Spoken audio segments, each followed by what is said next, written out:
أعوذ بالله من الشيطان الرجيم. بسم الله الرحمن الرحيم. إنما المؤمنون إخوة فأصلحوا بين أخويكم واتقوا الله لعلكم ترحمون.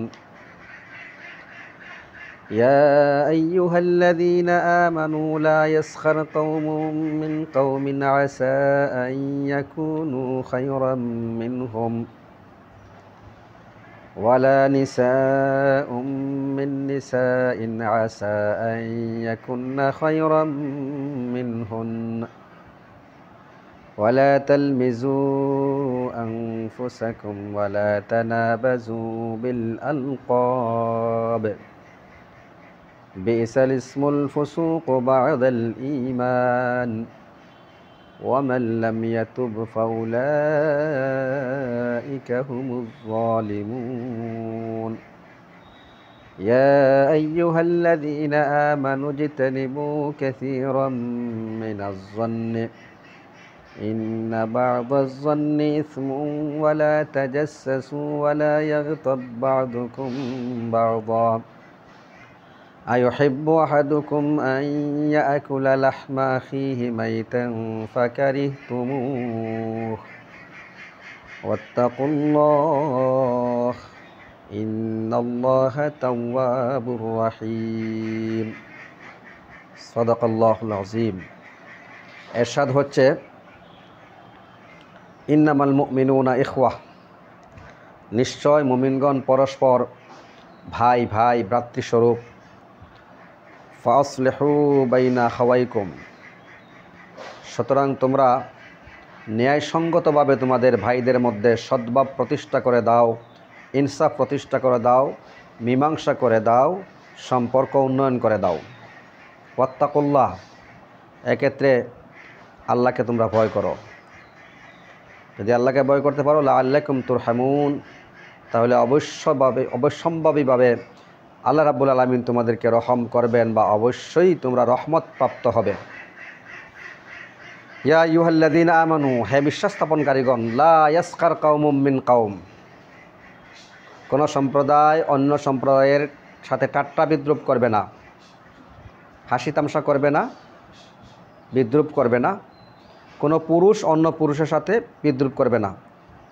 আসা আন ইয়াকুনু খায়রাম মিনহুম, হতে পারে যে ঠাট্টা বিদ্রূপ করছে তার চাইতে যার ঠাট্টা বিদ্রূপ করা হচ্ছে কোনো কোনো ক্ষেত্রে অনেক উত্তম হতে পারে সে। ওয়ালা নিসাউম মিন নিসাইন, কোনো নারী অন্য নারীর সাথে ঠাট্টা বিদ্রূপ করবে না। আসা আন ইয়াকুন্না খায়রাম মিনহুন্না, আল্লাহ বলছেন হতে পারে ওই নারী যার ঠাট্টা বিদ্রূপ করা হচ্ছে সে যারা করছে তাদের চাইতে অনেক বেশি উত্তম। ওয়ালা তালমিজু আনফুসাকুম, তোমরা দোষারোপ করো না, দোষ খুঁজে বেরিও না, কারো দোষ অনুসন্ধান করো না। ওয়ালা তানাবাজু বিল আলকাব, সম্পর্ক উন্নয়নের ক্ষেত্রে ভালো নাম ব্যবহার করবে, বরঞ্চ উপনাম বা খারাপ নাম বা অপছন্দনীয় নামগুলো তোমরা পরিহার করবে। বিসাল ইসমুল ফুসুক বাদাল ঈমান, ঈমান গ্রহণ করার পরে পাপাচারে লিপ্ত হয়ে যাওয়া সেটা কতই না নিকৃষ্ট কাজ।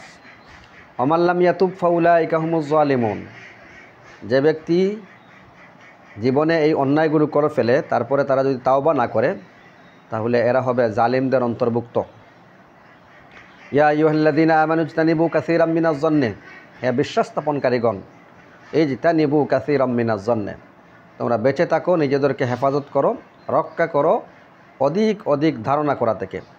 ইন্না বা'দাজ যন্নি ইসমুন, নিশ্চয় কিছু কিছু ধারণা মানুষের পাপ পর্যায়ে নিয়ে যায় বা পাপের কাজের মতো শামিল হয়ে যায়। ওয়ালা তাজাসসু, তোমরা গোয়েন্দাগিরি করো না। ওয়ালা ইয়াগতাব বা'দুকুম বা'দা, পরস্পরের পরনিন্দা বা গীবত করো না। আইয়ুহিব্বু আহাদুকুম আন ইয়াকুলা লাহমা আখিহি মাইতান, আল্লাহ প্রশ্ন করছেন তোমাদের কি কেউ এরকম পছন্দ করবে যে সে তার মৃত ভাইয়ের গোশত ভক্ষণ করছে বা করবে, এটা কি পছন্দ হয়? ফাকারিহতুমু, আল্লাহ বলছেন না না, অবশ্যই তোমরা এটা অপছন্দ করবে, কেউ পছন্দ করবে না। ওয়াত্তাকুল্লাহা ইন্নাল্লাহা তাওয়াবুর রহিম। এবার আল্লাহ বলছেন, আল্লাহকে ভয় করো, নিশ্চয় আল্লাহ রাব্বুল আলামিন তাওবা কবুলকারী এবং দয়ালু। সাদাকাল্লাহুল আযীম। সূরাতুল হুজুরাত আয়াতে কারিমা হচ্ছে 10, 11 এবং 12। আমি সরল অনুবাদ শেষ করলাম। আলহামদুলিল্লাহ, আল্লাহর শুকরিয়া আজকের এই প্রবাসের ভাইদের সাথে মুসলিম কমিউনিটি হাসান শায়ার আজকের এই সুন্দর প্রোগ্রামে যে আল্লাহ শরীক হওয়ার তৌফিক দান করেছেন, রাব্বুল আলামিনের শুকরিয়া আদায় করি আলহামদুলিল্লাহ।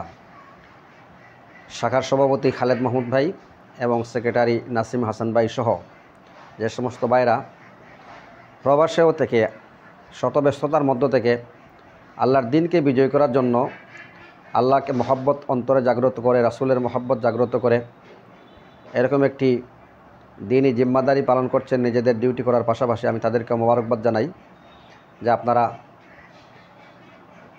দিন বিজয়ী করার যে কাজটি শিক্ষা গ্রহণ করেছেন তার অব্যাহত রাখছেন। দোয়া করি আল্লাহ রাব্বুল আলামিন আপনাদের হিম্মত, যোগ্যতা, সাহস, মনোবল আরও বৃদ্ধি করে দিক, আমিন। আমি খুব লম্বা কথা বলতে পারবো না, কারণ যেহেতু আপনাদের অনেকটা টাইম রেস্ট্রিকশন থাকে, রেস্ট্রিক্টেড টাইমের মধ্যে আপনারা উপস্থিত হয়েছেন। আমাদের দেশের দুইটা ভয়াবহ ক্ষতি হয়ে গেল। একটা ঘূর্ণিঝড় রেমাল উপকূলীয় অঞ্চলগুলোর প্রায় 36টা এলাকায় স্পটে আঘাত হেনেছে। প্রায় 1,500 ঘরবাড়ি আংশিকভাবে ক্ষতিগ্রস্ত করেছে। গতকালকে রাত্রে পর্যন্ত 16টি লাশ, 16 জনের মৃত্যুর খবর পাওয়া গেছে। হাজার হাজার গবাদি পশু ভাসিয়ে নিয়ে গেছে। এই সংবাদ শুনে আমরা আন্দোলনের বাইরে বসেছিলাম গতকালকে। সংবাদের শুনে বসার সাথে সাথে দুঃসংবাদ আসলো যে আমাদের সিলেটে আবার বন্যা হচ্ছে। সিলেটের বিভিন্ন কয়েকটি উপজেলা, বিশেষ করে উত্তর পূর্বাঞ্চলীয় উপজেলাগুলো, আবার নিজের উপজেলা সহ বিশাল বন্যা করছে। অনেক মানুষ ক্ষতিগ্রস্ত হয়ে গেছে। দোয়া করবেন আল্লাহ রাব্বুল আলামিন যেন তার কুদরতি খাজানা থেকে সাহায্য করে। আমি আপনাদের সামনে কোরআনে কারীমের ধারাবাহিকতায় 49তম সূরা, সূরাতুল হুজুরাত, এই সূরার 3টি আয়াত তেলাওয়াত করেছি, অনুবাদ করেছি, 10, 11 এবং 12। এর আলোকে কিছু কথা বলার আল্লাহ যদি তৌফিক দান করেন বলবো ইনশাআল্লাহ। বিমাশিয়াতিল্লাহ ওমা তৌফিকি ইল্লা বিল্লাহ আলাইহি তাওয়াক্কালতু ওয়া ইলাইহি উনীব।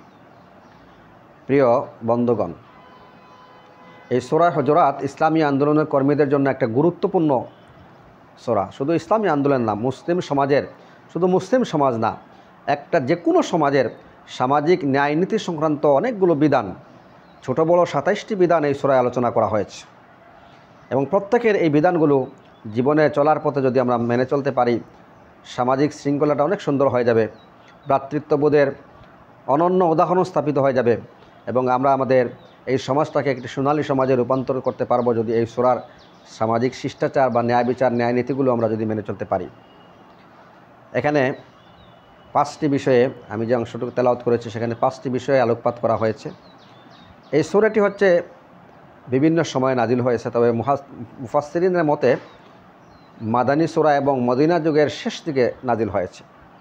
এই সূরাটি সর্বসম্মতিক্রমে যে 4 নম্বর আয়াতের উপর ভিত্তি করে নামকরণ করা হয়েছে, ইন্নাল্লাযীনা ইউনাদুনাকা মিন ওয়ারাইল হুজুরাত আকসারুহুম লা ইয়াকিলুন। এই যে সূরা হুজুরাতের নামকরণ করা হয়েছে, এই যে সমস্ত প্রতিনিধি দল এসেছিলেন তারা সবাই বনি তামিম গোত্রের লোক ছিলেন এবং বনি তামিম গোত্রের এই প্রতিনিধি দলটা এসেছিল 9ম হিজরিতে। 1 থেকে 4 নম্বর আয়াতের শানে নজুলগুলো যদি আমরা বিশ্লেষণ করি, 1, 2 এবং 3 নম্বর আয়াতে এসেছে যে ইয়া আইয়ুহাল্লাযীনা আমানু লা তুকদ্দিমু বাইনা ইয়াদাইল্লাহি ওয়া রাসূলিহি ওয়াত্তাকুল্লাহ। আল্লাহ এবং তার রাসূলের সিদ্ধান্তের অগ্রগামী হওয়ার ব্যাপারে আল্লাহ রাব্বুল আলামিন ঈমানদারদেরকে নিষেধ করে দিয়েছেন। 2 নম্বর আয়াতে আওয়াজ কণ্ঠস্বরকে ইয়া আইয়ুহাল্লাযীনা আমানু লা তারফাউ আসওয়াতাকুম ফাওকা সাওতিন নাবিয়্যি ওয়া লা তাজহারু লাহ। হে ঈমানদারগণ, নবীর আওয়াজের চাইতে কণ্ঠস্বর যেন তোমাদের উঁচু না হয়ে যায়। তোমাদের পরস্পরের সাথে যে ভাষায় কথা বলো, কাযাহিরি বা'দিকুম লিবা'দিন আন তাহবাতা আমালুকুম ওয়া আনতুম লা তাশউরুন। এই যে আমল নষ্ট হয়ে যাওয়ার যে ঘটনা উল্লেখ করা হয়েছে, সেই উভয়টা যে ঘটনাকে কেন্দ্র করে মসজিদে নববীতে রাসূলুল্লাহ সাল্লাম বসা ছিলেন। বনে তামিম গোত্রের গোত্রপতি নিয়োগ করা হবে।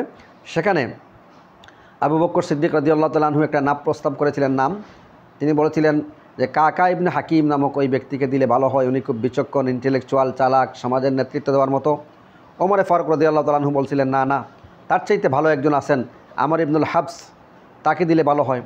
এই দুইজন সাহাবী, জলিলুল কদর সাহাবী রাসূলুল্লাহ সাল্লামের উপস্থিতিতে এই নিজস্ব নামের প্রস্তাবনা পেশ করতে গিয়ে আওয়াজটা একটু উঁচু হয়ে গিয়েছিল। আল্লাহ রাব্বুল আলামিন কিয়ামত পর্যন্ত মুসলমানদের জন্য একটা বিধান রচনা করে দিলেন। এবং আরেকটা চমৎকার শিক্ষা এই সূরাতে আছে যে আল্লাহ নিষেধ করে দিলেন এবং নিষেধ করার সাথে সাথে আবার একটু সহজ করে দিলেন, কিন্তু তার আইনটাকে পরিবর্তন করে নয়, বরং আমলটার মাধ্যমে, আমল চেঞ্জ করার মাধ্যমে মুসলমানদের এই পুরস্কার ঘোষণা করে দিলেন। সুবহানাল্লাহ। তো আমার আলোচনা পুরা সূরাটা না, যেহেতু এজন্য জাস্ট নাজিলের সময়কাল বললাম।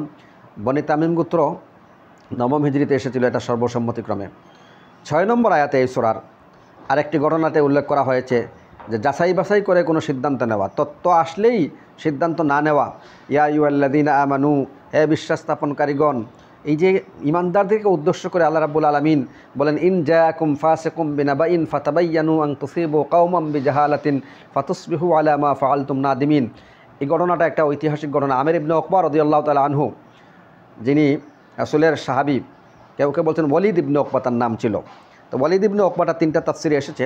তো ওই সাহাবীকে আল্লাহ রাসূল সাল্লাম বনি মুস্তালিক গোত্রের যাকাত সংগ্রহের জন্য প্রেরণ করেছিলেন। তিনি কোনো এক কারণে ভয় পেয়ে ফিরে রাসূল সাল্লাল্লাহু আলাইহি সাল্লামকে রিপোর্ট করেছিলেন যে তারা যাকাত দেন নাই, বরং আমাকে মারার জন্য উদ্যত হয়েছিলেন। এটা লম্বা একটা ব্যাখ্যা আছে, আমি এদিকে যাব না, আপনাদেরকে বলবো যে প্রিয় ভাইরা, এখন তো হাতের মুঠোয় সব আছে। তাফসিরুল কোরআন অ্যাপস থেকে আপনারা নিয়ে দেখবেন, ওখানেও বিস্তারিত রাসূল সাল্লাল্লাহু আলাইহি ওয়াসাল্লামের ওই তখনকার সিদ্ধান্ত নেওয়া এবং সাহাবায়ে কেরামদের তখনকার সিদ্ধান্তের বিষয়গুলো উল্লেখ করা হয়েছে। তো তিনি রাসূল সাল্লামকে এই রিপোর্ট দেওয়ার পরে রাসূলুল্লাহ সাল্লাল্লাহু আলাইহি ওয়াসাল্লাম খালিদ বিন ওয়ালিদ রাদিয়াল্লাহু তাআলা আনহুর নেতৃত্বে তাদেরকে শায়েস্তা করার জন্য প্রেরণ করেছিলেন। এবং সর্বসম্মতিক্রমে খালিদ বিন ওয়ালিদ রাদিয়াল্লাহু তাআলা আনহু এবং ওয়ালিদ ইবনে উকবা রাদিয়াল্লাহু তাআলা আনহু উভয়েই মক্কা বিজয়ের পরে ইসলাম গ্রহণ করেছেন, অর্থাৎ 8ম হিজরির পরে। তার মানে এই আয়াতগুলো থেকে প্রমাণিত হয় যে এটা মাদানী যুগের শেষ দিকে নাজিলকৃত সূরাগুলোর মধ্যে থেকে এটা অন্যতম। আমরা আজকে যে অংশটুকু তেলাওয়াত করেছি, বলছিলাম যে সামাজিক ন্যায়নীতি। এখন আল্লাহ রাব্বুল আলামিন প্রথমে বলছেন ইন্নামাল মুমিনুনা ইখওয়া। এই আয়াতটা বুঝতে হলে তার আগের আয়াতটা একটু অনুবাদটা আপনারা পড়বেন বা ব্যাখ্যা পড়বেন, যে ওয়াইন তাইফাতানি মিনাল মুমিনিনা ইকতাতালু ফাআসলিহু বাইনাহুমা বিল আদল। এই যে দুইটা মুসলিম দল যুদ্ধে লিপ্ত হলে তাদের মধ্যে মীমাংসা করার করণীয় যারা করবে, সরকার হতে পারে, কোনো বিচারালয় হতে পারে, কোনো সামাজিক সংগঠন হতে পারে, কিংবা কয়েকজন ব্যক্তি মিলে হতে পারে, এক ব্যক্তি হতে পারে যে দুই ব্যক্তির মধ্যে কিংবা দুইটা গোত্রের মধ্যে মীমাংসা করবে, তার করণীয় কী? মীমাংসা করতে গিয়ে একটা দল আরেকটা দলের উপর বেঁকে বসলো, মানতেছে না, তখন বিচারকের করণীয় কী? এই সংক্রান্ত তাফসীরুল কোরআনে বেশ সুন্দর চমৎকার মূলনীতি আলোচনা করে দেওয়া হয়েছে। যে এটা যদি দুই ব্যক্তি হয়, এক ব্যক্তি মুসলিম, এক ব্যক্তি কাফির, তাহলে তার মধ্যে কী করণীয়, বিচার কীভাবে হবে? দুইটা গোত্র হয়, দুইটা গোষ্ঠী হয়, দুইটা ধর্ম হয়, মুসলিম এবং কাফির, তাদের করণীয় বিচার যারা করবেন তাদের করণীয়। দুইটা মুসলিম ব্যক্তি হয় অথবা দুইটা মুসলিম গোত্র হয়, তার করণীয় কীভাবে হবে? ইসলামী রাষ্ট্র এবং ভার্সেস রাষ্ট্রের বিপরীতে বিদ্রোহী গোষ্ঠী হতে পারে, তাদের করণীয় কী হতে পারে? ইসলামী রাষ্ট্রের সরকার, বাট সরকার ব্যক্তিগতভাবে যে চালান তিনি হয়তো ইসলামী আইন কানুন মানেন না, যারা তার বিরুদ্ধে দাঁড়াইছে, এই বিরুদ্ধে শক্তিগুলো যদি যুক্তিসঙ্গত শরীয়ী কারণে সরকার পরিবর্তন করতে চায় কিংবা রাষ্ট্রের বিরুদ্ধে দাঁড়ায়, তাহলে যারা বিচার করবে বা মুসলমান সাথে থাকবে তাদের করণীয় কী? এরকম চমৎকার কিছু কথা মাওলানা মওদুদ রহমতুল্লাহ আলাইহি চমৎকারভাবে উল্লেখ করেছেন। আমি ভাইদেরকে বলবো, নিশ্চয়ই আপনারা এগুলো পড়েছেন আগেই, যারা ইসলামী আন্দোলন দেশে করেছেন, সম্পৃক্ত ছিলেন, স্মরণ করিয়ে দিলাম। তো এখানে যে কথাটা এসেছে যে ইন্নামাল মুমিনুনা ইখওয়া, এখানে শুধু মুসলমানদের মধ্যে চলে আসে। মুসলমানরা হচ্ছে পরস্পর ভাই ভাই। রাসূলের কয়েকটি হাদিসের সংক্রান্ত তাফসীরুল কোরআন উল্লেখ করা হয়েছে। আবু হুরায়রা রাদিয়াল্লাহু তাআলা আনহু থেকে বর্ণিত, আবু সাঈদ খুদরী রাদিয়াল্লাহু আনহু থেকে বর্ণিত, এরপরে আবু যর রাদিয়াল্লাহু তাআলা আনহু থেকে বর্ণিত। তার সার কথা হচ্ছে, রাসূল বলতেছেন যে আল মুসলিমুনা কাজাসাদিন ওয়াহিদ, মুসলমানরা হচ্ছে একটা দেহের ন্যায়, একটা দেহের ন্যায়। ইনিশতাকা আইনুহু ইশতাকা কুল্লুহু, তার চোখে যদি আঘাতপ্রাপ্ত হয় তাহলে তার পুরো শরীরটা যেভাবে অনুভব করে, মুসলমান, বিশ্বের মুসলমান যে কোনো জায়গায় একজন মুসলমান আঘাতপ্রাপ্ত হয়েছে, পুরা দুনিয়ার মুসলমানরা এইরকম অনুভব করার কথা ছিল। হাদিসের মধ্যে রাসূল সাল্লাল্লাহু আলাইহি ওয়াসাল্লাম বলছেন, মুমিন হচ্ছে মুমিনের কাছে আমানত স্বরূপ। ওই আমানতদার মুমিন তার অপর ভাইয়ের তিনটা জিনিসের হেফাজত করবে: তার দিন, তার জানমাল এবং তার ইজ্জতের হেফাজত করবে। জানমাল, দিন এবং ইজ্জতের হেফাজত করার দায়িত্ব যদি মনে হয়, তাহলে তোর ভাইয়ের মতোই। আমি চাই না আমার ভাই সমাজে লজ্জিত হোক, আমার ভাই দিন থেকে বেরিয়ে যাক, আমার ভাইয়ের জানমালের কোনো ক্ষতি হোক, এটা তো আমি চাই না। তাহলে একজন মুমিনের কাছে আরেকজন মুমিন এরকম আমানত হিসেবে থাকবে, তার ভাই তাকে খেয়ানত করবে না, এই বিশ্বাসটুকু থাকার কথা ছিল। একজন খ্রিস্টান দার্শনিক খুব আফসোস করে বলেছিলেন যে Islam is the best religion of the world. বিশ্বের সবচাইতে ভালো ধর্মের নাম হচ্ছে ইসলাম, but the Muslims are worst nation. কিন্তু মুসলমানরা হচ্ছে সবচাইতে ঘৃণিত জাতি, because they are far away from their ideology. কেননা মুসলমানরা আজকে ঘৃণিত জাতি হয়েছে। ইসলাম ভালো ধর্ম, তার অনুসারীরা খারাপ। তার কারণ হচ্ছে তারা তাদের আদর্শ থেকে, কোরআন সুন্নাহ থেকে দূরে সরে গেছে। যে মুসলমানরা বিশ্বের বাতি জ্বালিয়েছিল, যে মুসলমানরা বিশ্বের জ্ঞানের আলো জেগেছিল, যে ওয়াহিরি ইলিমগুলো যুগে যুগে নবী রাসূলগণ মুসলমানদের জন্য, ইসলামের জন্য, ইমানদারদের জন্য এবং সমস্ত মানুষের জন্য কাজ করে গেছে, আজকে সেই মুসলমানরা ভিক্ষার থলি নিয়ে বিধর্মীদের কাছে যেতে হচ্ছে। তার কারণ একটাই, আমাদের হাতে র মেটেরিয়ালস ছিল, কাঁচামাল ছিল, আমাদের ওয়াহির জ্ঞান ছিল, নবী রাসূলদের রেখে দেওয়া শিক্ষা ছিল, বিশেষ করে কোরআন আমাদের কাছে আছে, কিন্তু আমরা তার ভিতরে কী আছে সেটা দেখতে পাচ্ছি না। তো ইন্নামাল মুমিনুনা ইখওয়া, এই ইখওয়ার অনেকগুলো ব্যাখ্যা দেওয়া হয়েছে। যে এর মধ্যে একটা ব্যাখ্যা হযরত সাহাল ইবনে সাদ রাদিয়াল্লাহু তাআলা আনহু, তিনি একটা হাদিস বর্ণনা করেছেন যে দেহের সাথে মানুষের মাথার সম্পর্ক যেমন, মুমিনের সাথে মুমিনের সম্পর্ক এইরকম। কোনো কারণে যদি মাথাটা আঘাতপ্রাপ্ত হয়, সারা চোখ ঘুমাবে না, দেহ ঘুমাবে না যে মাথা আঘাতপ্রাপ্ত হয়েছে, অথবা দেহ আঘাতপ্রাপ্ত হয়েছে, মাথা বলবে না যে আমি ঘুমাই, দেহ তো আমি তো আঘাতপ্রাপ্ত হই না, এরকম না। তো মুমিনদের এই অবস্থা হওয়ার কথা ছিল রাসূলের হাদিস। আরেকটা হাদিসে রাসূল সাল্লাল্লাহু আলাইহি ওয়াসাল্লাম পরস্পরের জন্য প্রাচীরের সাথে তুলনা করেছেন। একটা শক্ত প্রাচীর, পরস্পর ভালোবাসা মহব্বত হবে একটা প্রাচীরের ন্যায়, যে প্রাচীর মানুষকে, তার শত্রুকে ভিতরে আসতে দেবে না। মুমিনরা এরকম একটা শক্ত প্রাচীর নিয়ে থাকবে। আল্লাহ তো সূরা সফের 4 নম্বর আয়াতে বলেই দিয়েছেন, ইন্নাল্লাহা ইউহিব্বুল্লাযীনা ইউকাতিলুনা ফী সাবিলিহি সাফফান কাআন্নাহুম বুনিয়ানুম মারসুস। আল্লাহ ওই সমস্ত লোকদেরকে ভালোবাসেন যারা লড়াই করে, সংগ্রাম করে তার রাস্তায়, আল্লাহর রাস্তায়, সাফফান, এমনভাবে সারিবদ্ধভাবে যে কাআন্নাহুম বুনিয়ানুম মারসুস, সীসাডালা প্রাচীরের ন্যায়। সীসাডালা প্রাচীর কেন? আজকে সায়েন্স এটা খুঁজে বের করেছে যে আল্লাহর কোনো উদাহরণ দিলেন না, লোহার মতো দিলেন না, পাথরের মতো দিলেন না, দেয়ালের মতো দিলেন না, লোহার মতো দিলেন কেন, সীসার মতো দিলেন কেন? সীসা এমন একটি পদার্থ, এক্সরে মেশিন আবিষ্কার হয়েছে। কারো শরীরের হাড্ডির ভিতরে যদি লোহা থাকে, তাহলে ওই পাশে এক্সরে মেশিন থেকে এটা ধরতে পারে যে এখানে লোহা আছে, তার ভেদ করে যেতে পারে। যে কোনো পদার্থ পারে, কিন্তু সীসা এমন একটি পদার্থ যে এক্সরের মেশিনটাও তা ভেদ করতে পারে না। মুমিনরা এত শক্তিশালী হবে যে যত দুর্বুদ্ধ বস্তু হয় না কেন, যত কঠিন হয় না কেন, তারা এটা রক্ষা করবে। কেউ তাদেরকে ভেদ করতে পারবে না, কেউ টোলাতে পারবে না, কেউ তাদেরকে নিজের টার্গেট থেকে দূরে সরাতে পারবে না, জিহাদের ময়দান থেকে তাদেরকে পিছপা হওয়ার সুযোগ থাকবে না। এটা হওয়ার কথা ছিল। আল্লাহ বলেছেন মুমিন, আল্লাহ এদেরকে ভালোবাসেন। সুতরাং আমরা তো মুমিন হিসাবে, আমরা মুমিনের ভাই। কিন্তু আজ দেখেন, আমার একজন মুসলমান, বিশেষ করে আজকে ফিলিস্তিনের দিকে চিন্তা করেন, একটা ছোট্ট দেশ, 30 লক্ষ লোকের বসবাস, 40,000-এর উপর তারা প্রথম ধাপেই শহীদ করে দিল। কোথায় মুসলমানরা? মুসলমানদের ওয়াইসি আছে না, আরব লীগ আছে না, সৌদি আরব কোথায়, বড় বড় সেই আমির উমারারা কোথায়, কী করছে? একটা কথা বলতে পারছে না। তো এটা কি ভাইয়ের নমুনা? এটা কি ইন্নামাল মুমিনুনা ইখওয়া? আমাদের পরস্পর ভ্রাতৃত্বের বন্ধন রাসূলের হাদিসগুলো এবং কোরআনের আয়াতগুলোর তাফসীর পড়া লাগবে। আল্লাহর রাসূল বলতেছেন, মান রাআ মিনকুম মুনকারান ফালিয়ুগাইয়িরুহু বিয়াদিহি, ফালিয়ুগাইয়িরুহু বিয়াদিহি। আমরা গাইবের শেখা ব্যবহার করেছেন, সে যেন তার হাত দিয়ে এটা প্রতিহত করে। এটা কি মুনকার কাজ না? বিশ্বের কাফিররা মিলে আজকে মুসলমানদেরকে মারছে।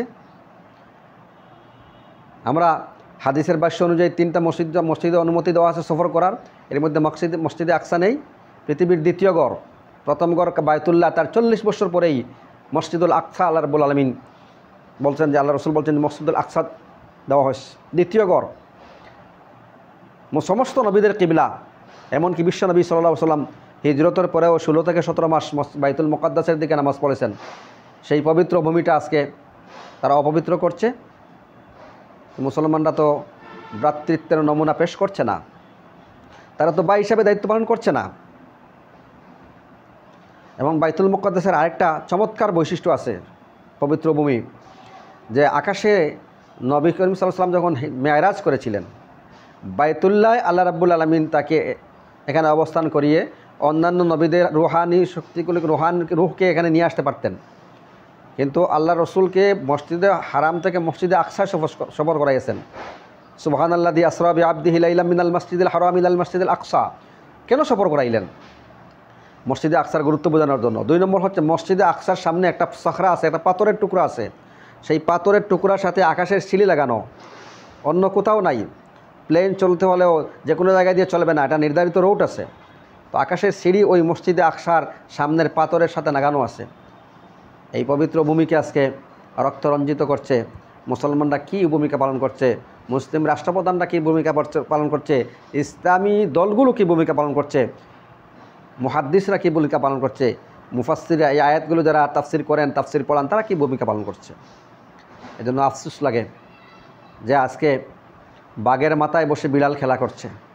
আল্লামা ইকবাল বলেছিলেন, আর হায় আফসোস মুসলমান, তসমিকে দানু মে জান্নাত খুঁজলিয়ে, তুমি তসবির দানার মধ্যে জান্নাত খুঁজতেছো আর বাঘের মাথায় বসে বিড়াল খেলা করছে। আজকে আমরা তাই হয়ে গেছি। যে মুসলমানরা সিংহের জাতি ছিল, বাঘের জাতি ছিল, যে মুসলমানরা সাহসী বীর ছিল, আল্লাহু আকবার ধ্বনিতে প্রকম্পিত করেছিল, সেই মুসলমানরা আজকে আর সে আওয়াজ দিতে পারছে না। তাদের চারিত্রিক অধপতন হয়ে গেছে কোরআন সুন্নাহ থেকে দূরে যাওয়ার কারণে। এজন্য আল্লাহ রাব্বুল আলামিন এখানে বলছেন যে ফাসলিহু বাইনা খাওয়াইকুম, কোনো কারণে যদি তোমাদের ভাইদের মধ্যে দ্বন্দ্ব দেখা দেয়। আলী রাদিয়াল্লাহু তাআলা আনহু সময়কার সেই সিফফিনের যুদ্ধটার কথা একটু স্মরণ করেন। সাহাবায়ে কেরামদের ভূমিকা কেমন ছিল, এই জায়গা থেকে প্রিয় ভাইদেরকে বলবো, এখান থেকে আমাদের অনেক শিক্ষা আছে। আমি একটা এত লম্বা সময় দিব না, এখন ঈমানদারদের এখানে বলে দেওয়া আছে যে আমরা পরস্পর ভাই ভাই, মুসলমান যে জায়গায় হয় না কেন, আমরা কমপক্ষে তাদের জন্য দোয়া করব।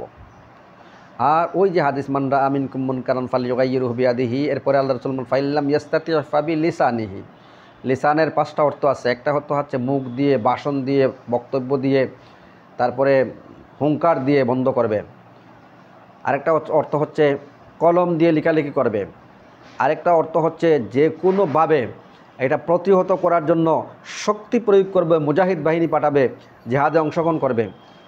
আরেকটা অর্থ হচ্ছে যে লিসানুনের অর্থ হচ্ছে যে আপনার কথা বলার কারণে যদি আরও 10 জন মানুষ উদ্বুদ্ধ হয়ে কোনো খারাপ কাজটা প্রতিহত করতে পারে, তাহলে আপনি কথা বলে 10 জন মানুষকে উদ্বুদ্ধ করবেন। কিন্তু আপনি চুপ থেকেছেন, মানুষরা আর এদিকে আগাবে না, যে এত বড় বুজুর্গ চুপ থাকছেন, কি করা যায়।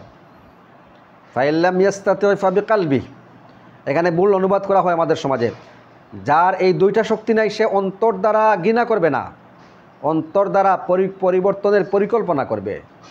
ঘৃণা করলেই শেষ না, এটা কীভাবে পরিবর্তন করা যায়, এটা অন্তর দিয়ে পরিকল্পনা করবে। আজকে মুসলমানরা তাই করছে না। আল্লাহ রাব্বুল আলামিন বলছেন ফাত্তাকুল্লাহ লাআল্লাকুম তুরহামুন, আল্লাহকে ভয় করো। আল্লাহ কোনো পর্যালোচনা করার পরে এমন একটা আয়াত নাজিল করে দেন যে এই পর্যালোচনাটা শক্ত হয়ে গেছে, এবার আল্লাহকে ভয় করো। অর্থাৎ সমস্যা নেই সাহাবায়ে কেরাম, তোমাদেরকে আমি পাকড়াও করব না, কিন্তু কিয়ামত পর্যন্ত যেহেতু কোরআন নাজিল হয়েছে, বাকিদেরকে আমি সতর্ক করার জন্য বললাম, বাকিরা যেন এই ব্যাপারে তারা কী করে, ভয় করে, পরস্পরের নীতি অবলম্বন করে চলে। প্রিয় ভাইরা, এরপর আল্লাহ রাব্বুল আলামিন বলছেন ইয়া আইয়ুহাল্লাযীনা আমানু লা ইয়াসখার কাওমুম মিন কাওম। কি চমৎকার একটা কথা। মূল অনুবাদ হচ্ছে কোনো পুরুষ, কোনো সম্প্রদায় অপর পুরুষ বা অপর সম্প্রদায়ের সাথে ঠাট্টা বিদ্রুপ করবে না, হাসি তামাশা করবে না। এটার 3টা অর্থ আছে। তাহলে মহিলারা কি পুরুষের হাসি তামাশা করবে? ওলা নিসাউম মিন নিসাইন, মহিলারা মহিলাদের হাসি তামাশা করবে না, তার মানে পুরুষদেরকে নিয়ে করবে না। প্রিয় ভাইরা, ইসলামী সমাজ গায়রা মাহরাম মহরিম ব্যতীত কোনো পুরুষ মহিলা একসাথে বসার, এক মজলিসে বসার কোনো সুযোগই নাই। যেহেতু সুযোগই নাই, তাহলে ঠাট্টা বিদ্রুপ কীভাবে করবে? এজন্য এটা আল্লাহ রাব্বুল আলামিন আলাদা আলাদা উল্লেখ করেছেন। এবং ইসলাম শরীয়তের যে কয়েকটি বিধান পুরুষ এবং মহিলা আলাদা করে বলা হয়েছে, এর মধ্যে এটা একটা গুরুত্বপূর্ণ। যেমন জিনার ব্যাপারে বলা হয়েছে আর জানিয়াতু ওয়াজ জানি। আবার চুরির ব্যাপারে বলা হয়েছে আর সারিকু ওয়াজ সারিকা। চোর মহিলা চোর, মানে চোর পুরুষ, জিনাকার মহিলা জিনাকার পুরুষ। এভাবে অনেকগুলো বিধান এভাবে আলাদা করা হয় নাই, কিন্তু 3-4টা বিধান এভাবে আলাদা করা হয়েছে। এর মধ্যে একটা ঠাট্টা বিদ্রুপ করা, সামাজিক অবক্ষয়, ন্যায় বিচার ব্যঙ্গ পড়া, সম্পর্ক অবনতি হওয়া এবং সামাজিকভাবে একটা সমাজকে বিচ্ছিন্ন করে দেওয়ার অন্যতম একটা কারণ এই ঠাট্টা বিদ্রুপ করা, তামসা করা, হাসাহাসি করা। তো আল্লাহ বলছেন আসা আন ইয়াকুনু খায়রাম মিনহুম। এই পুরুষেরা শোনো, তুমি যার ঠাট্টা বিদ্রুপ করছো, সামাজিক দিক দিয়ে হয়তো মনে করবা যে সে তোমার চাইতে মেধাবী না, তোমার চাইতে অর্থনৈতিকভাবে দুর্বল, তারপরে সামাজিক স্ট্যাটাসের দিক দিয়ে তোমার চাইতে দুর্বল, তার হয়তো সামাজিকভাবে এত মান মর্যাদা নেই, কিংবা বংশ পরিচয়ের দিক দিয়ে তোমার চাইতে দুর্বল, তুমি হাসি তামসা করছো। তাকওয়ার দিক দিয়ে হয়তো সে তোমার চাইতে অনেক বেশি উন্নত হতে পারে। আসা আন ইয়াকুনু খায়রাম মিনহুম। ওই লোকগুলো তোমাদের চাইতে, যারা ঠাট্টা বিদ্রুপ করছে, এদের চাইতে অনেক শ্রেষ্ঠ হতে পারে। আল্লাহ বলছেন হতে পারে। ওয়ালা নিসাউম মিন নিসাইন।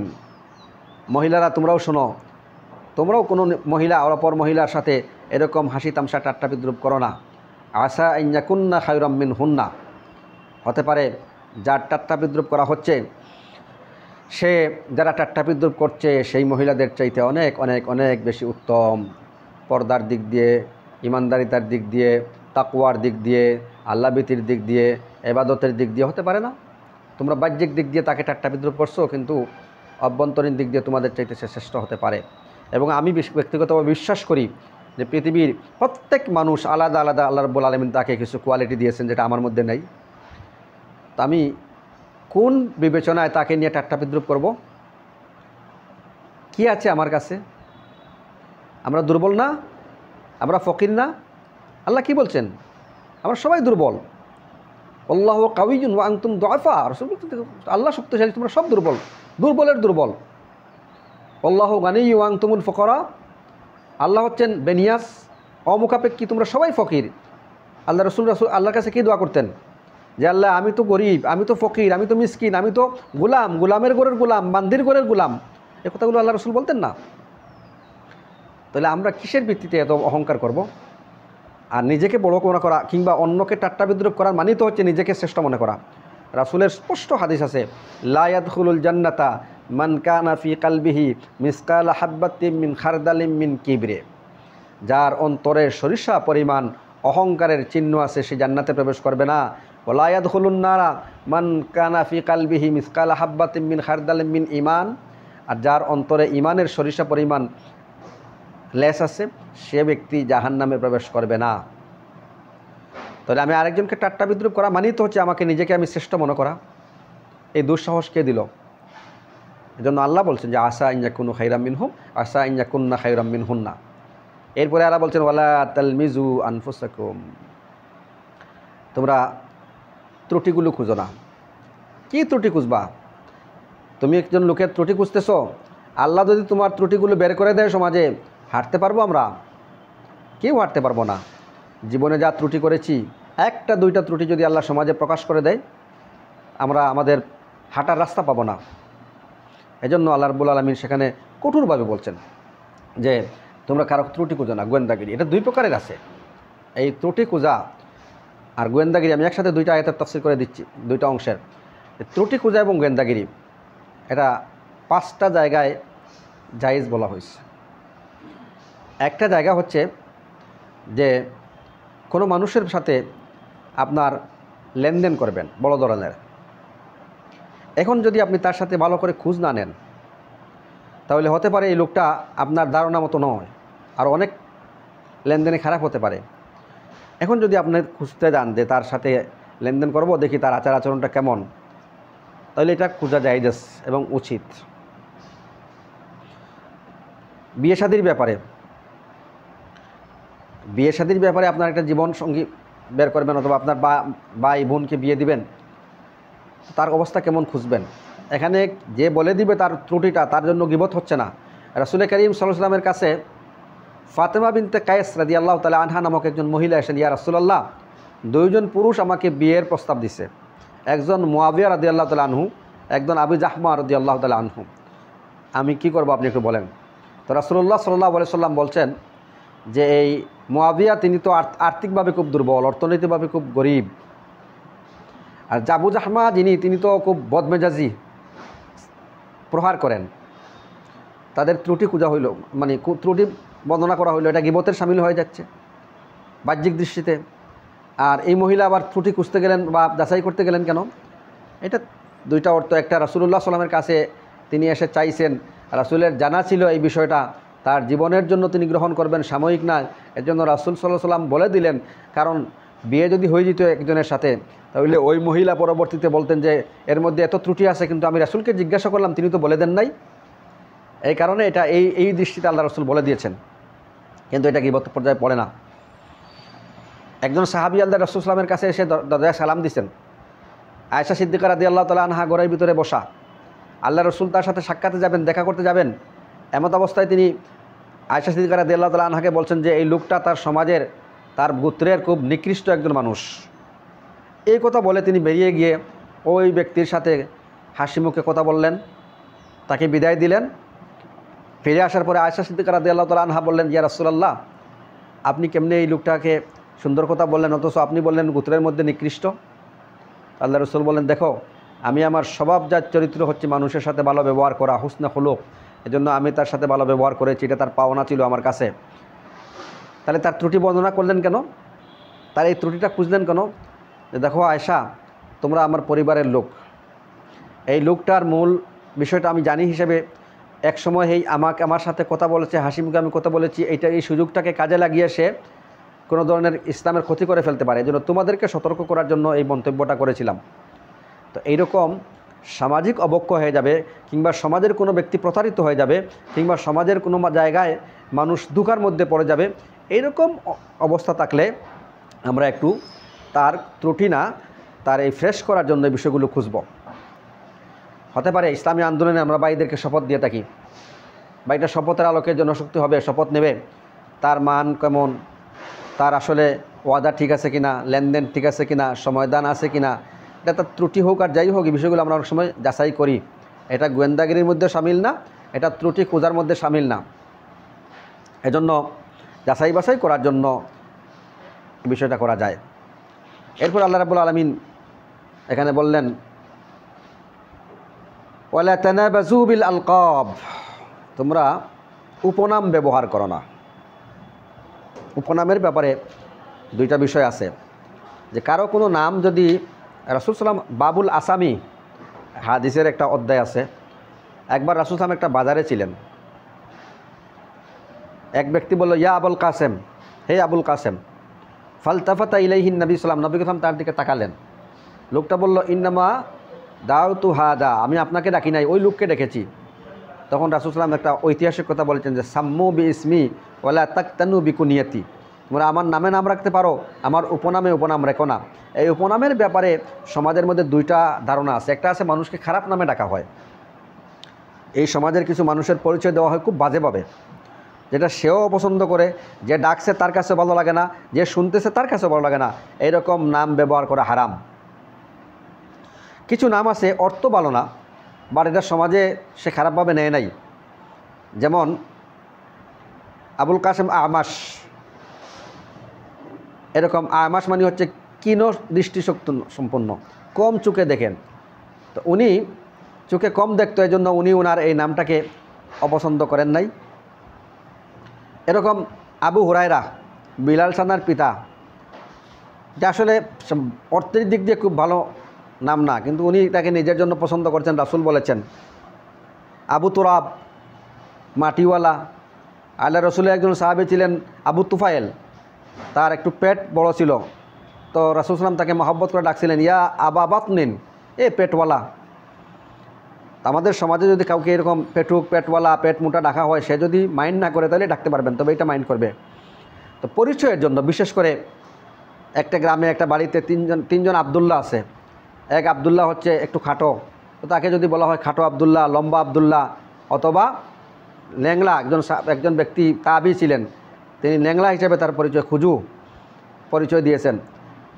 সুফিয়ান সাউরি রহমতুল্লাহ আলাইহি, তার সাওর মানে বলদ, তার উস্তাদ তাকে বলেছিলেন ইয়া সাওর, এই বলদ, তো তার এটা ভালো লাগছে, তিনি সাউরি লাগাই দিয়েছেন। তো এরকম যদি সে মাইন্ড না করে তাহলে এই নাম ব্যবহার করা যাবে। নতুবা সমাজে ছোটো হয়, সে অপছন্দ করে, মানুষ অপছন্দ করে, এটাকে ভিন্ন চোখে দেখা হয়, এরকম নাম ব্যবহারটাও আল্লাহ রাব্বুল আলামিন নিষেধ করেছেন। ওয়ালা তানাবাযু বিল আলকাব বিসাল ইসমুল ফুসুক বাদাল ঈমান। ঈমান গ্রহণ করার পরে তোমরা কি আবার পাপাচারে লিপ্ত হবে? এই কাজগুলো তো জাহিলি যুগের লোকেরা করতো, জাহিলি যুগের যুগের কাজ ছিল, তোমরা ঈমান গ্রহণ করার পর এটা কেন করছো? এজন্য আল্লাহ এটা রেখে দিলেন যে বিসাল ইসমুল ফুসুক বাদাল ঈমান, ঈমানের পরে তোমরা আবার পাপাচারের কাজে লিপ্ত হবে। ওমাল্লাম ইয়াতুব ফাউলাইকা হুমুজ জালিমুন। করে ফেলেছো, জীবনে হয়ে গেছে, জানতে না, কিংবা জানার পরে শয়তানের ওয়াসওয়াসায় করে ফেলেছো, তাওবা করো। যদি তাওবা না করো তাহলে জালিম হিসাবে তোমাদেরকে পরিগণিত করা হবে। আর ওমাল্লাম ইয়াতুব দ্বারা আল্লাহ এখানে তাওবার সুযোগ করে দিয়েছেন। জীবনে এরকম ভুল করে ফেলেছো, তোমরা তাওবা করে নাও, আল্লাহ রাব্বুল আলামিন মাফ করে দেবেন।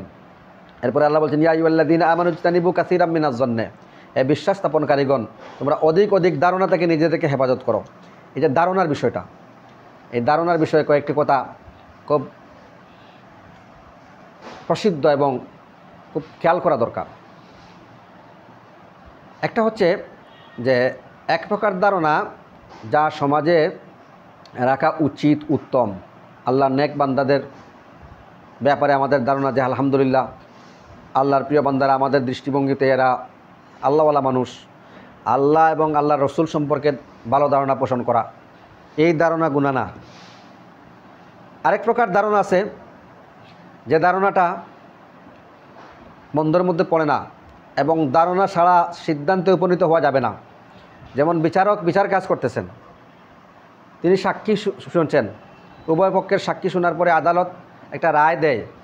এই রায়টা কিন্তু নিশ্চিত দেখে না, সাক্ষী এমনভাবে কমপ্লেক্স হয়েছে যে এটা আসলে একটা সিদ্ধান্ত দেওয়াটা কঠিন হয়ে গেছে। তখন তিনি একটা ধারণার উপর ভিত্তি করে সাক্ষীর চেহারা, সাক্ষীর জবানবন্দি, সাক্ষীর শব্দগুলা, এই ধারণাগুলো থেকে তিনি রায় দিয়ে থাকেন। কখনও কোনো বিচারক সংশ্লিষ্ট ঘটনার সাথে সম্পৃক্ত তিনি দেখেছেন বা নিজ চোখে দেখেছেন, এরকম হয় না। এজন্য এই রায়টা দেওয়া হয় ধারণার উপর ভিত্তি করে। আরেক প্রকারের ধারণা আছে যেটা খারাপ কিন্তু বৈধ। যেমন কোনো ব্যক্তি বা গোষ্ঠীর কাজকর্ম সম্পর্কে, চালচলন সম্পর্কে সুস্পষ্ট কোনো লক্ষণ পাওয়া যায় না, তাদের আচার আচরণ, লেনদেন, সামাজিক নীতি, এর উপর ধারণা করে তাদের সাথে আমরা কথাবার্তা বলি বা তাদের সাথে আচার আচরণ করি। এই ধারণা করা যদিও নিশ্চিতরূপে কিছু বলা যায় না, তবে ধারণা করা যেতে পারে। কোনো ব্যক্তি অপর ব্যক্তি সম্পর্কে খারাপ ধারণা করা হারাম। লোকটা চোর হতে পারে, চোর, হয়তো সমাজে তার এটা পরিচয় আছে, বাট আজকে একটা ঘটনা ঘটছে, আপনি ধারণা করে বলেন এই কাজটা করছে অমুকে, তো আজকে তো সে না করতে পারে। এজন্য নিশ্চিত না হওয়া পরে কোনো ব্যক্তির পক্ষে খারাপ ধারণা করবেন না। একটা লোক ভালো মানুষ, নামাজে আসছিল, আসার পরে ভুল করে আরেকজনের ভালো একটা জুতো নিয়ে চলে গেছে। আপনি যদি ধারণা করেন এই লোকটা আসছিলই জুতো চুরি করতে, আসলে সে ভুল করছে, সেও গিয়ে আফসোস করতেছে হয়তো যে এটা কী করলাম আমি, আপনি ধারণা করলেন যে এটা জুতো চুর ছিল। তো এরকম কিছু বিষয় আছে যেগুলো খারাপ ধারণা করা সম্পূর্ণরূপে হারাম, এটা অ্যাভয়েড করতে হবে।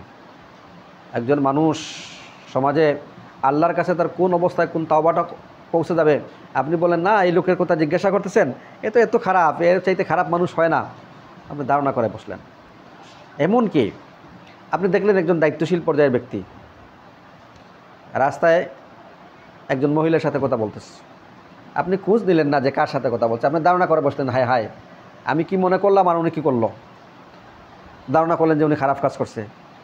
খোঁজ নিয়ে জানলেন যে উনার বোন ছিল, ওনার ফুফু ছিল, ওনার খালা ছিল। তো এটা খোঁজ নেওয়ার পরে আপনি যে লজ্জিত হলেন, ধারণা করে গুনার কাজ করলেন না। এটা যদি কখনো না জানেন তাহলে যারা জীবনে এই ব্যক্তির প্রতি তো আপনার খারাপ ধারণা হয়ে যাবে। আল্লাহ রসুল সাল্লাম এশার নামাজ পড়ে মসজিদে বসেছেন, সাফিয়া বিনতে হুয়াই রাদিয়াল্লাহু তাআলা আনহা সহ তার উম্মাহাতুল মুমিনিনগণ মসজিদে গেছেন। আল্লাহ রসুল সাফিয়াকে বলেন যে তুমি একটু পরে যাইবা। নামাজ শেষ করার পরে অন্ধকারে দুইজন হেঁটে হেঁটে যাচ্ছেন, দুইজন সাহাবী পাশ দিয়ে যাচ্ছেন, তা আল্লাহ রসুল তাদেরকে দেখলেন, ডাক দিলেন তাআলাইয়া এদিকে আসো। আসার পরে বললেন যে তোমরা যাকে আমার সাথে দেখছো উনি আমার স্ত্রী সাফিয়া বিনতে হুয়াই।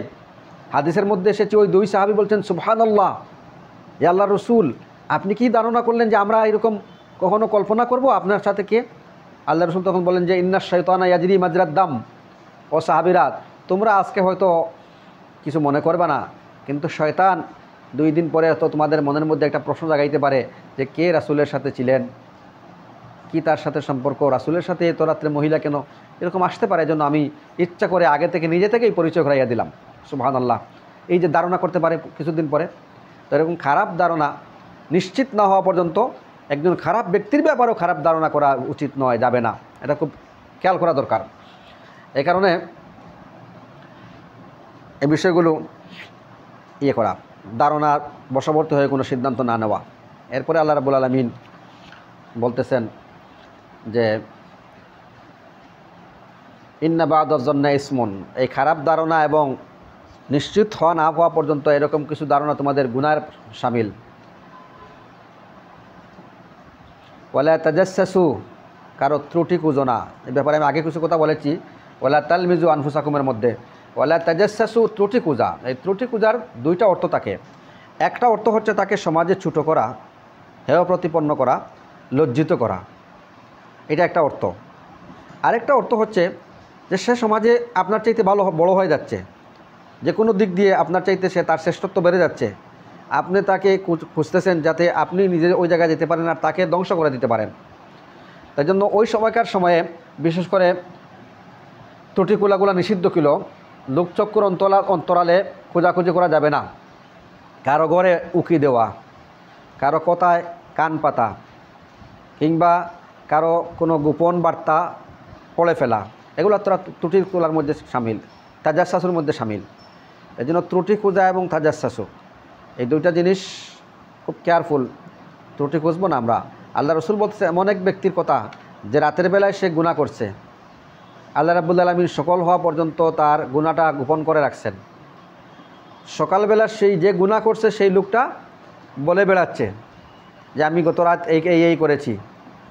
এবার আল্লাহ রাব্বুল আলামিন আর তার এই গোপন গুনার কাছে আর গোপন রাখবেন না। ওই লোকটা নিজে থেকে করলো। আর কোনো ব্যক্তি অন্য ব্যক্তির গুনাহ করতে দেখছে, ত্রুটি দেখছে, মান সাতারা অয়ুবান নাস সাতারাহুল্লাহু অয়ুবাহু ইয়াউমাল কিয়ামা, কোনো বান্দা গুনাহ করতে আমি দেখেছি আর আমি এটা মানুষের সামনে প্রকাশ করলাম না, আল্লাহ রাব্বুল আলামিন কিয়ামতের দিন আমার ত্রুটিগুলো মানুষের সামনে প্রকাশ করবেন না, আল্লাহ মাফ করে দেবেন। সুবহানাল্লাহ। এজন্য যে তাজাসসু, এই বিষয়টা খুব ইম্পর্টেন্ট। ওয়ালা ইয়াগতাব বা'দুকুম বা'দা, পরস্পরের মধ্যে গীবত না করা। গীবতের সংজ্ঞা কি? যিকরুকা আখাকা বিমা ইয়াকরাহু বিহি, তোমার ভাইয়ের এমন কিছু ত্রুটি তুমি উল্লেখ করলা যে ত্রুটিটা সে অপছন্দ করে। সাহাবীগণ, আল্লাহ রাসূল সাহাবীদেরকে জিজ্ঞাসা করেছিলেন আতাদরুনা মাল গীবা, ইয়া রাসূলুল্লাহ। সাহাবীগণ প্রশ্ন করলেন যে গীবত, রাসূল জিজ্ঞাসা করলেন যে তোমরা কি জানো গীবত কি? সাহাবীগণ বলেন আল্লাহু ওয়া রাসূলুহু আ'লাম, আল্লাহ এবং আল্লাহর রাসূল ভালো জানেন। আল্লাহ রাসূল বলেন তোমার ভাইয়ের কোনো ত্রুটি তুমি উল্লেখ করলা যে ত্রুটিটা সে শুনলে অপছন্দ করবে, এরকম বিষয় উল্লেখ করার নাম গীবত। সাহাবীগণ বলেন ইয়া রাসূলুল্লাহ, তার মধ্যে যদি এই ত্রুটিটা থাকে, রাসূল বলেন তার মধ্যে এই ত্রুটি থাকলে তুমি গীবত করলা। ওয়াইল্লাম ইয়াকুন ফিহি ফাকাত বাহাত্তা, তার মধ্যে যদি এই ত্রুটি না থাকে তাহলে তুমি বুহতান, অপবাদ দিলা। কয়েকদিন আগে রমজান মাস চলে গেছে, আল্লাহ রাসূল সাল্লাল্লাহু আলাইহি সাল্লাম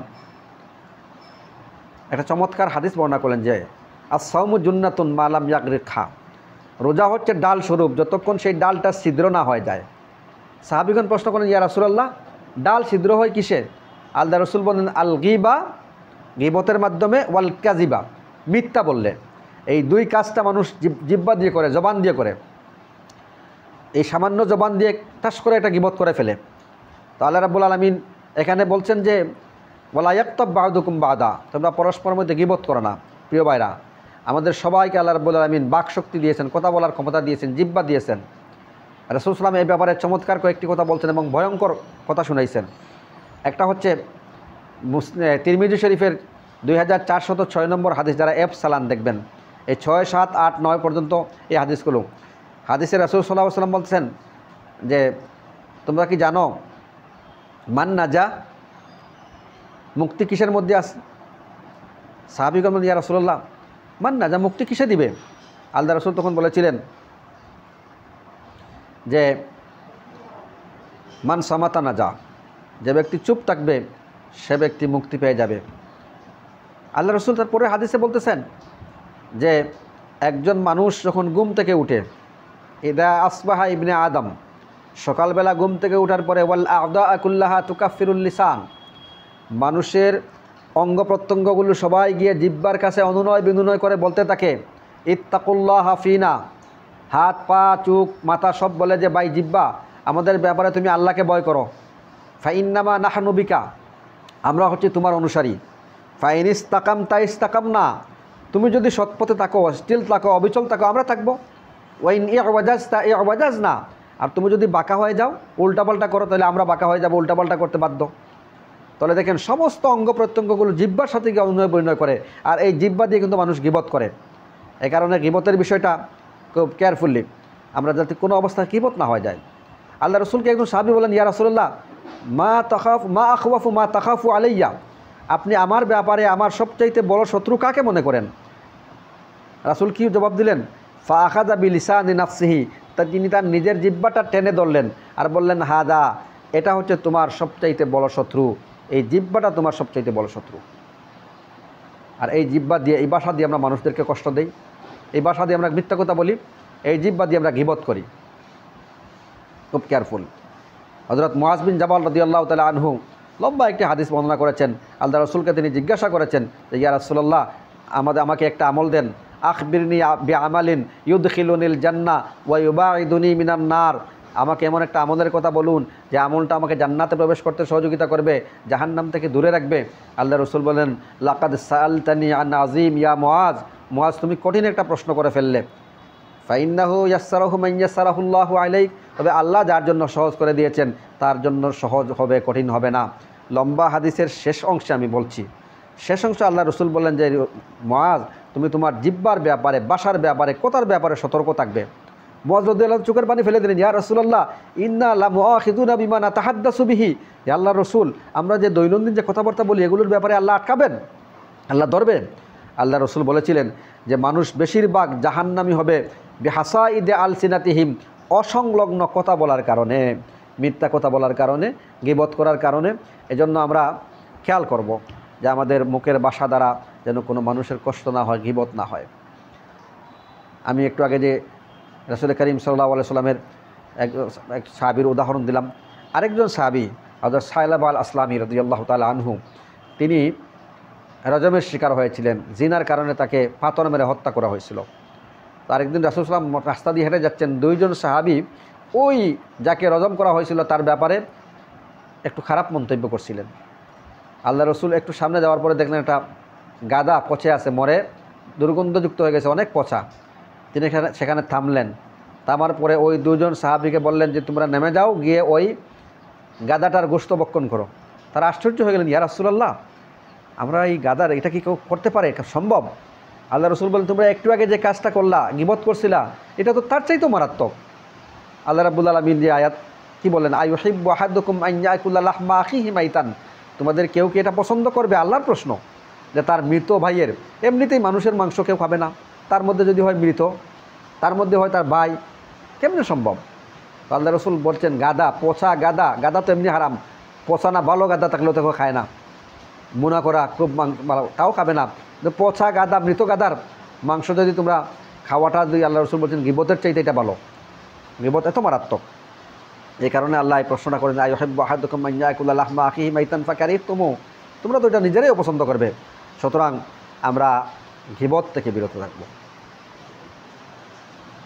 আমাদের ইসলামী আন্দোলনে কত সুন্দর চমৎকার একটা বিধান দেওয়া আছে যে গীবত না, তুমি কি করো, মুহাসাবা করো, ইহতিসাব করো। ত্রুটি থাকতে পারে, ত্রুটিটা যার ত্রুটি আছে তাকে বলো, যার ত্রুটি আছে তাকে ডেকে নিয়ে এসে তাকে প্রথমে বলো, ভাই আমি আপনার কল্যাণ চাই, আমি চাই আপনি আরও ফ্রেশ হন, আমি চাই আপনি গুনাহ থেকে মুক্ত থাকেন, আমি চাই ভাই আমি আপনার একজন শুভাকাঙ্ক্ষী হতে চাই। আর দিন ওয়ান নসিহা, আমি আল্লাহকে সাক্ষী রেখে একটা কথা বলছি যে আমার ব্যক্তিগত কোনো আক্রোশ নাই, আপনার প্রতি আমার কোনো দূরত্ব নাই, আপনার প্রতি আমার কোনো এমন নাই যে আপনাকে সমাজে ছোটো করে দেখব, আমি চাই আপনি ভালো হন, আপনার মধ্যে এই ত্রুটিটা আমি দেখতে পেলাম, বিষয়টা কেমন। যিনি যারকে এই কথা বলা হবে তার দুইটা কাজ করণীয় আছে। একটা কথা হচ্ছে যে তিনি যতটুকু অংশ সত্য হলে তিনি স্বীকার করবেন, হ্যাঁ ভাই এই ভুলটা আমি করে ফেলছি, আল্লাহ মাফ করুক, আমি আর করবো না। আর যদি এটা ওই ভাইটা ভুল দেখে থাকে তাহলে যুক্তিসহ প্রমাণসহ এটা খণ্ডন করবেন যে না ভাই আপনি যেটা দেখছেন বিষয়টা এরকম না। এটা কিন্তু গীবত হবে না, এটা গীবত হয় না। ওই যে একটু আগে হাদিস শুনেন যে রাসূল সাল্লাল্লাহু আলাইহি ওয়াসাল্লাম আয়েশা সিদ্দিকা রাদিয়াল্লাহু তাআলা আনহাকে এক ব্যক্তির কথা বললেন যে সে লোকটাই সমাজের সবচেয়ে নিকৃষ্ট। একজন মানুষ আসছে যে ভাই আমি অমুক ভাইয়ের সাথে একটু লেনদেন করব, অথবা তার সাথে আমানত রাখব, অথবা তার বাড়ির পাশে আমি একটা বাড়ি করতে চাই। সেই লোকটা যদি বদমেজাজি হয়, সেই লোকটা যদি খুব খারাপ চরিত্রের হয়, তো আপনি ওই ভাইটাকে ততটুকু বলবেন যতটুকু সে বুঝতে পারে যে না এখানে আমার এই কাজটা করব কি করব না। না হলে সে প্রতারিত হবে, আর আপনাকে আরেকদিন দেখা হলে বলবে ভাই আপনাকে তো জিজ্ঞাসা করেছিলাম, আপনি তো বলতে পারতেন যে এই ভাই লোকটা এরকম, আপনাকে বলছিলেন, জিজ্ঞাসা করছিলাম যে ভাইটা অনেক টাকা চাচ্ছে, ধার চাচ্ছে, কিন্তু সেই লোকটা যে টাকা নিয়ে ফেরত দেবে না এটা তো আপনি জানতেন, আপনি কেন বললেন না। তাহলে ততটুকু বলার অনুমতি আছে যতটুকু সে সব ব্যক্তিটি বুঝতে পারে। প্রিয় ভাইরা, আসুন, সময় আমি লম্বা করতে চাই না, আমি আগেই বলছি অনেকগুলো কথা আছে এই ব্যাপারে। তা আমি আল্লাহ রাব্বুল আলামিন এখানে যে তিনটে কথা আমাদেরকে বললেন, যে একটা কথা হচ্ছে তাজাসসু, গোয়েন্দাগিরি করা, একটা গীবত করা, আর একটা ধারণা করা। এই শেষের আয়াতে আল্লাহ রাব্বুল আলামিন বলছেন ফাকারিহ তোমরা যেহেতু মৃত ভাইয়ের মাংস ভক্ষণ করবে না, সুতরাং তোমরা এই কাজ থেকে বিরত থাকো। ওয়াত্তাকুল্লাহ, আল্লাহকে ভয় করো। সবার পরে এই সূরায় 7 বার আল্লাহ রাব্বুল আলামিন ওয়াত্তাকুল্লাহ, আল্লাহকে ভয় করার কথা উল্লেখ করেছেন বিভিন্নভাবে। তার মানে হচ্ছে সামাজিক এই আচরণগুলো তোমাদের মধ্যে থেকে যে কোনো সময় হয়ে যেতে পারে, এটা হয়ে যাওয়াটা খুব স্বাভাবিক। হয়ে গেলে তোমরা তাওবা করে ফিরে আসো, আল্লাহকে ভয় করো। ইন্নাল্লাহা তাওয়াবুর রাহিম, আল্লাহ তো তাওবা কবুলকারী। সূরা আল ইমরানের 135 নম্বর আয়াতে আল্লাহ কি বলছেন, আল্লাযীনা ইযা ফাআলু ফাহিশাতান আও যালামু আনফুসাহুম যাকারুল্লাহা ফাস্তাগফারু লিযুনুবিহিম ওয়া মান ইয়াগফিরু যুনুবা ইল্লাল্লাহ। কে আছে এমন আল্লাহ ছাড়া মাফ করে দিতে পারে? জুলুম করে ফেলেছো, অন্যায় কাজ করে ফেলেছো, আল্লাহর কাছে মাফ চাও। আল্লাহ ছাড়া কেউ তো নেই এরকম যে মাফ করে দিতে পারে। তবে শর্ত ওয়ালাম ইউসিররু আলা মা ফাআলু ওয়া হুম ইয়ালামুন, জেনে শুনে তারা এই গুনাহটা আর করবে না, এরকম তাওবা করার মতো তাওবা করবে। তো আমাদের একটা সমাজকে সুন্দর করতে হলে, একটা কমিউনিটিকে সুন্দর করতে হলে, একটা সমাজ ব্যবস্থাকে ইসলামাইজ করতে হলে যে সমস্ত বিষয়গুলোকে আমল করা প্রয়োজন এই সূরাতে তাও আছে, আর যে সমস্ত অভ্যাসগুলোকে পরিত্যাগ করা প্রয়োজন এই সূরার মধ্যে তাও আছে। এরপরে দেখবেন আরও চমৎকার চমৎকার কথা আছে, বংশীয় মর্যাদা, গোত্র, জাতি, এরকম কিছু কথা এখানে আছে। সুতরাং আমরা যেন এই সূরা হুজুরাতের উল্লেখিত আয়াতগুলোর আলোকে আমাদের সমাজ, রাষ্ট্রীয় জীবন এবং আমাদের দৈনন্দিন কর্মকাণ্ড, আমাদের পরিবার থেকে নিয়ে আমাদের ভ্রাতৃত্বের বন্ধন যেন আমরা সবাই ঐক্যবদ্ধ হতে পারি, সেই প্রত্যাশা এবং দোয়া রেখে আমি আবারও আপনাদের এই শাখার জনশক্তি ভাইদের এই শিক্ষা বৈঠকে যারা আমাদেরকে দাওয়াত দিয়েছেন আমাকে, তাদেরকে মোবারকবাদ জানাই। আল্লাহ রাব্বুল আলামিন তৌফিক দিয়েছেন, আল্লাহ রাব্বুল আলামিনের শুকরিয়া আদায় করি। এবং আপনারা যারা এখানে আছেন, হয়তো কাছাকাছি থাকলে আমরা পরিচয় হতে পারতাম। দোয়া করবেন আমাদের জন্য, আমরা আপনাদের জন্য দোয়া করি। আল্লাহ রাব্বুল আলামিন যেন আপনাদেরকে নিরাপদে হেফাজতে রাখেন এবং ঈমান এবং হেদায়েতের উপর অটল রাখেন। সর্বোপরি সেই তৌফিক কামনা করে আমার কথা শেষ করলাম। আসসালামু আলাইকুম ওয়া রাহমাতুল্লাহি ওয়া বারাকাতুহু।